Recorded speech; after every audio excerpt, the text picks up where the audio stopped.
Eskimo के second part में हम वेजिटेशन के बारे में पढ़ेंगे।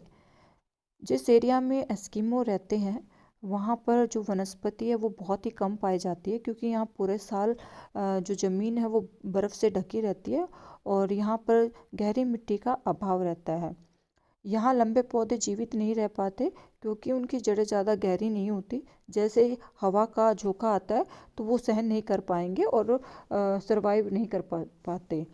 अगर हम वेजिटेशन की बात करें तो यहाँ कुछ छोटे जो पौधे हमें देखने को मिलते हैं, जैसे बर्च हो गया, जूनिपर्स हो गया, बिल्लो, इस तरह के वृक्ष यहाँ पर पाए जाते हैं। जैसे यहाँ पर पिक्चर में दिखाया गया है, बहुत ही छोटे साइज के यहाँ पर जो पौधे हैं वो सरवाइव करते हैं। अगर हम एस्किमो के ऑक्यूपेशन यानी व्यवसाय की बात करें तो उनका जो जीवन है वो आखेट पर निर्भर करता है। जितने भी उनको ज़रूरत की चीज़ें होती है, जैसे भोज्य सामग्री हो गया, वस्त्र हो गया, या घर बनाने के लिए जो उन्हें मटेरियल चाहिए, या परिवहन के लिए जो भी साधन जो बनाते हैं, गाड़ी, नाव, वो सभी वो आखेट से जो भी जीव उन प्राप्त होते हैं उन्हीं से ही वो अपने जो बेसिक जो नीड है वो पूरी करते हैं। व्यवसाय की बात करें तो वो दो प्रकार के आखेट करते हैं। सर्दी में अलग तरीके के आखेट की विधियाँ होती हैं और गर्मी में अलग तरीके की आखेट की विधियाँ होती हैं। अगर हम सर्दियों की बात करें तो नवंबर में जो सर्दी जैसे ही आरंभ होती है, एस्किमो का जो परिवार है वो समुद्र किनारे किसी विशाल सरकती हुई हिम राशि पर एकत्रित हो जाते हैं और जब तक मार्च अप्रैल तक वो वहीं रहते, जब तक सर्दी का अंत ना हो जाए। वो एक छिद्र का प्रयोग करते हैं जहाँ पर जो सील मछली है वो सांस लेने के लिए जैसे ही आती है तो वो सील का शिकार उसी छिद्र के माध्यम से करते हैं।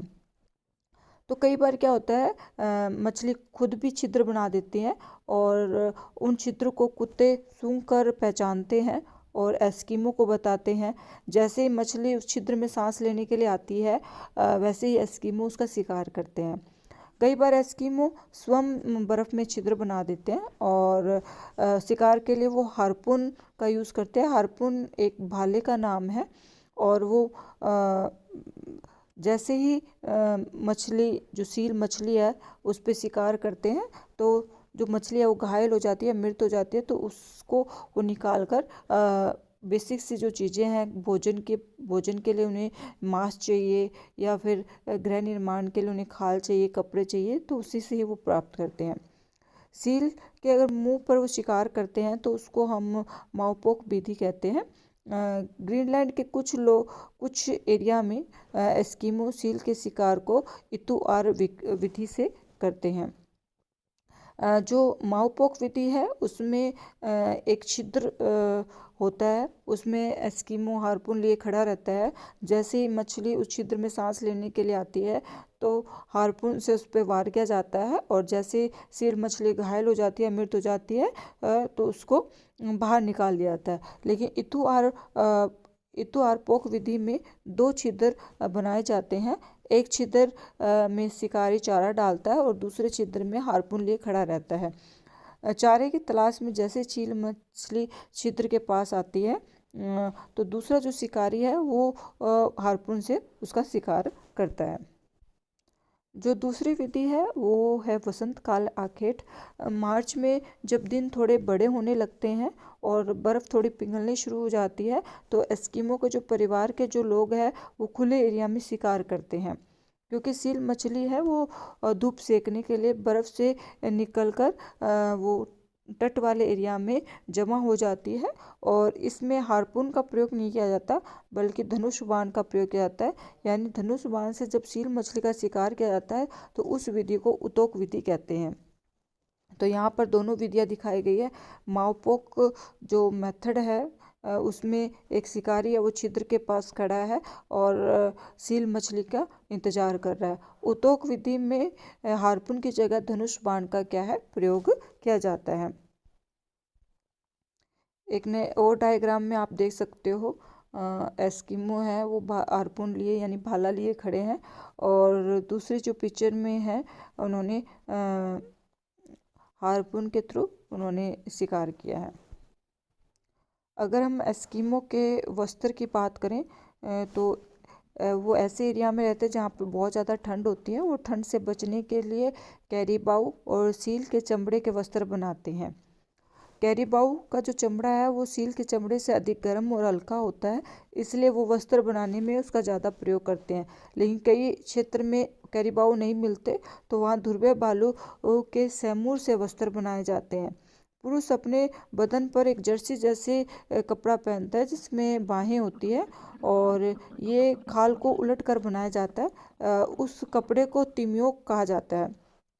तिम्योक के ऊपर एक वो कपड़ा और पहनते हैं जिसको ओदनाक के नाम से जाना जाता है।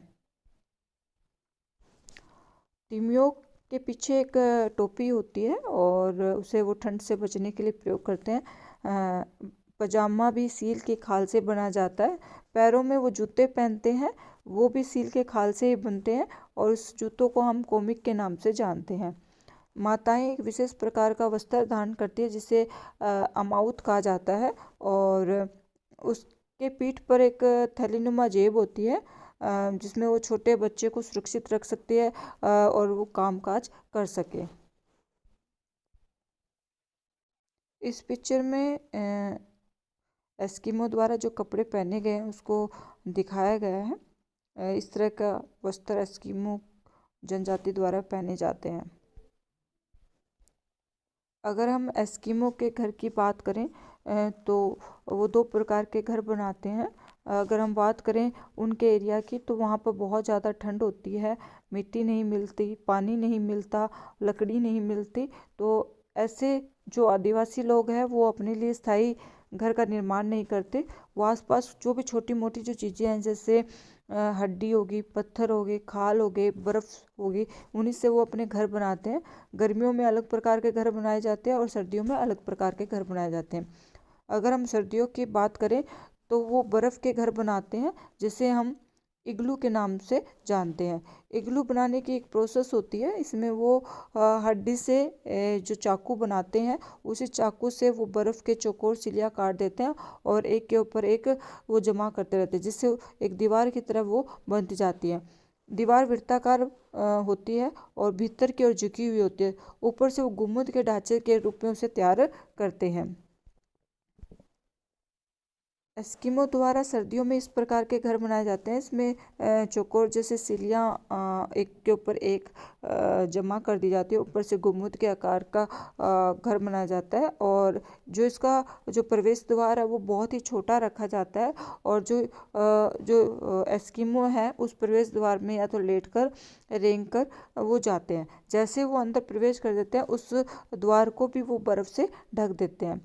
जैसे वो इग्लू बना देते हैं, अंदर वो पशुओं के खाल का एक अस्तर उसके ऊपर अंदर से मर दिया जाता है ताकि वो थर्मल फ्लास्क की तरह काम करे और गर्मी को बाहर नहीं जाने दे। अगर हम ग्रीष्मकालीन मकान की बात करें, यानी वो गर्मियों में किस तरह के घर में रहते हैं, तो वो जो घर है वो तंबू की तरह एक बनाया जाता है, और ये तंबू चमड़े से बनाया जाता है।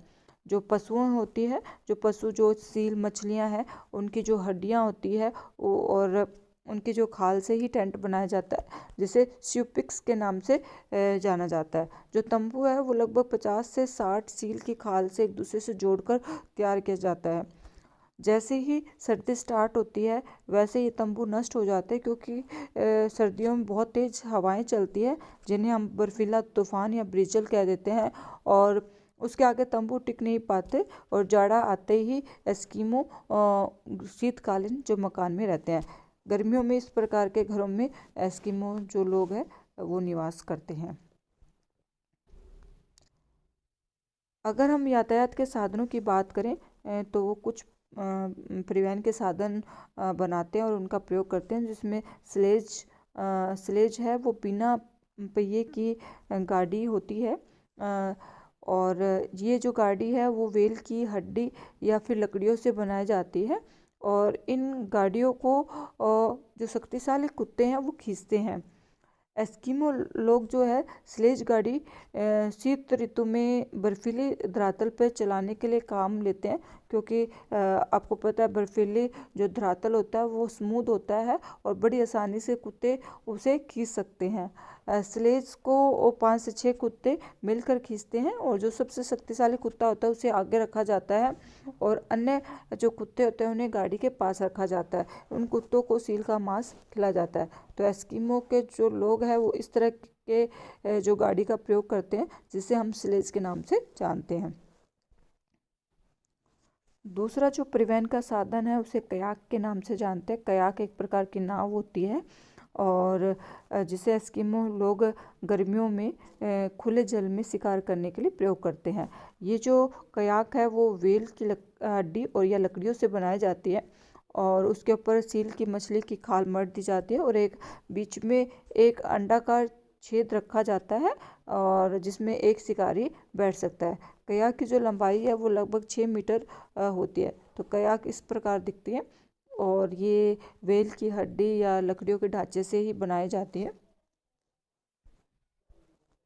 एक परिवहन का अन्य साधन है जिसे उम्योक के नाम से जानते हैं। उम्योक बड़ी नाव होती है जो बहुत चौड़ी भी होती है। अगर हम बात करें कौन से एरिया में इसको प्रयोग करते हैं, अलास्का हो गया, ग्रीनलैंड हो गया, जहाँ पर बड़े जंतुओं के लिए इस तरह की नाव का प्रयोग करते हैं। उम्याक भी हड्डी या लकड़ी के ढांचे पर खाल मढ़कर बनाई जाती है। तो इस तरह की जो नाव होती है उसे उम्योक के नाम से जानते हैं। अगर हम एस्किमो के सामाजिक संगठन की बात करें तो एस्किमो पितृवंशीय समाज है जिसमें सबसे अधिक जो आयु का व्यक्ति होता है वो मुखिया होता है और मुखिया के कुछ फर्ज होते हैं जैसे वो परिवार के निवास स्थान को चुनता है, आखेट स्थान को चुनता है और पूरे परिवार को वो डायरेक्शन देता है। इसके अलावा जो भी परिवार के सदस्य शिकार करके जो सामग्री लाते हैं वो मुखिया को सौंप देते हैं। मुखिया उन्हें बराबर भागों में बांटते हैं। इसके अलावा एस्किमो लोग जादू, टोना, भूत प्रेत में विश्वास करते हैं। जादूगर इनके समाज में एक प्रमुख स्थान रखता है और इसके अलावा वो समुद्र में रहने वाली एक देवी जिसका नाम है सेदना, उस पर बहुत ज़्यादा विश्वास करते हैं। उनके अकॉर्डिंग जो समुद्र में जितने भी जीव जंतु हैं उनके भाग्य को नियंत्रण सेदना नामक देवी करती है और इस देवी को अगर हम नाराज करते हैं तो ये उनके लिए हानिकारक वो मानते हैं। अगर हम एस्किमो का पर्यावरण से समायोजन की दक्षता की बात करें तो एस्किमो के निवास क्षेत्र में सबसे अधिक विषम और प्रतिकूल भौतिक दशाएं पाई जाती है और अगर हम बात करें विश्व के सबसे क्रूर और कठोर दशाओं में रहने वाले जो सबसे अगर हम बात करें सबसे प्रमुख जो जनजाति है वो एस्किमो मानी जाती है जो पिछले 10,000 वर्षों से ऐसे विषम परिस्थितियों में रह रही है और पर्यावरण के साथ सामंजस्य स्थापित करके रहने का इससे बढ़िया उदाहरण दुनिया में कहीं नहीं मिल सकता।